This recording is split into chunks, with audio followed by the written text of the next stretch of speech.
In this tutorial, I'm going to show you how to highlight a text here in Canva. Now, there's two different ways that you can actually do this. The first way is by coming up to Elements and looking for Highlights or Brush Stroke. So if we type in Brush Stroke and click Enter, if we come onto Graphics, we're going to have all of these just here, which we can use to highlight a text. So some of these are going to be pro as well, as we can see, and some of these are free. Now, if you want to filter this down, we can come onto this little icon just here, come down to free only, and then it's just going to give me all of the free brush strokes. Then if I want to use one of these, we can make it bigger, like so.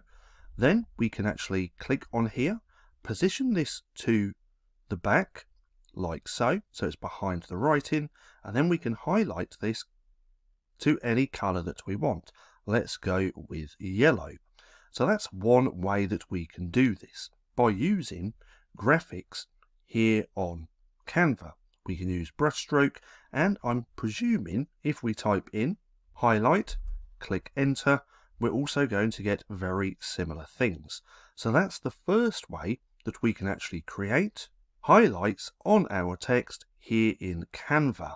Now, the second way is by clicking on your text, coming up to Effects, and then coming down to Background just here.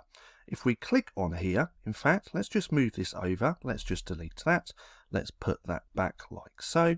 So if we now come down to here, we have a few different options with this highlight, this box. We can play around with the roundness of the edges, just like that. We can play around with the spread, making it bigger, like so, and also the transparency. If we want to change colors, we can click on this color icon, come down, choose whichever color that we want, and use it like that. Now, if we change that to black, let's go here, let's go on there, and there we go.